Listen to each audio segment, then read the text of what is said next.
Come on down to the floor. I'm going to go ahead and take you through a hip mobility flow that I like to use a lot for my lower body type workouts.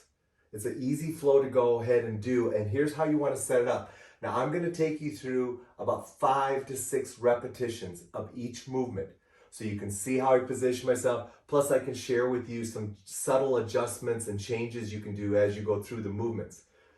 However, what I want you to do is I want you to learn the movements, and then each week I want you to have yourself set a number of repetitions that you're going to do per movement to start improving on your hip mobility.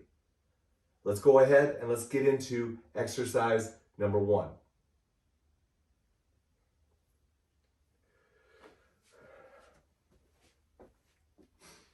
Now I like to use a yoga mat for this because it provides the traction that I need to create the counter forces to go ahead and make sure I can stretch well. Our first exercise out the gate is just a simple child pose. I like to go ahead, position my hands here, and just start getting used to opening up my shoulders.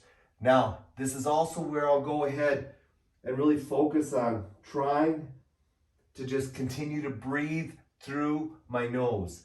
Now, obviously, as I'm talking, I have to breathe through my mouth, but you want to go ahead and keep your breath through your nose at all times. Now, if you want to hold a few at the bottom, that's fine. Go ahead and do that. But the key is keep your breathing going well as you're doing that.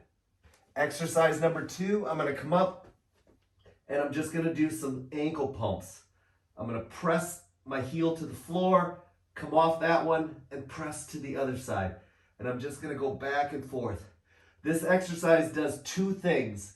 Number 1, it starts getting my shoulders in position for my next exercise, and it still allows me to kind of ease into this flow by just going ahead and rocking back. I find these first 2 exercises are going to be great for going ahead, just getting my breathing going well through my nose. From there, we're going to go into putting those 2 together and we're going to go ahead and do just a simple downward dog. Stretching at the top, pressing my hands into the mat, and then letting myself drop down. If you want to let your feet turn down, that's fine. And then back up. Press all the way through, and then all the way back down. Now I know these first couple exercises may feel like they're shoulder mobility stuff, and that's fine. But what I find is it's important to just let my body start to move as a unit first.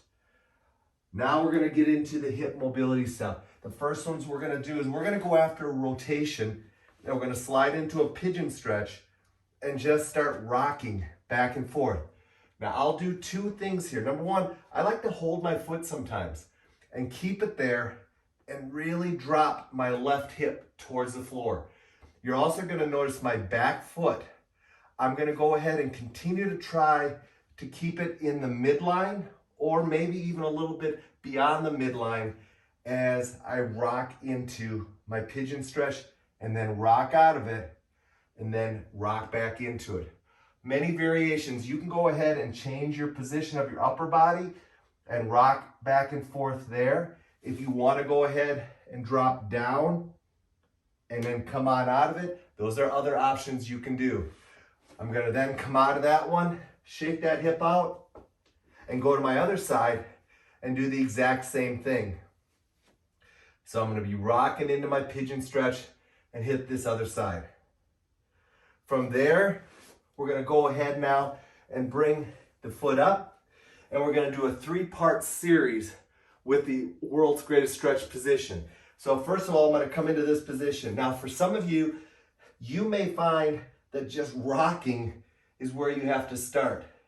The goal, however, is to take that forearm and start dropping it down and letting yourself stretch out. Now automatically the back knee is going to want to bend when you drop the forearm down. Try to keep the back leg locked in straight and just take yourself through that thing, through that movement, getting that forearm down as far as you can. From there, we're going to grab the toe. Now there's 2 ways to go ahead and do this. You can do it with your left hand or your right hand.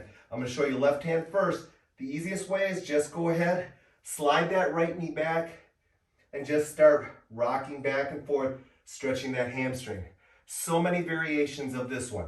First of all, you can pop up, and you can go ahead and start getting your back leg more involved. You could go ahead and switch hands and create a little bit of rotation. You'll immediately find that this is going to be more challenging. So you may have to go back to the kneeling position, or you can pop up into your position. The other thing is this leg, you want to try to keep it right behind you. So that's why sometimes I like this position better. From there, we're going to go ahead and just turn and drop right into a groin stretch. What I'm doing is kicking this leg out, and I'm just rocking back and forth in this position. Now this is going to be a challenging movement for you. So if you need to come up a little bit higher and do it, that's fine. If you need to go ahead and take a little less pressure and move this leg back, that's fine. And just rocking back and forth. From there, we're going to come out of there, move this hip around a little bit just to make sure it's freed up, and we're going to come to the other side. Now I'm going to go through it on this side so you can see it from a different angle, just in case you didn't see something real well when I did the other side.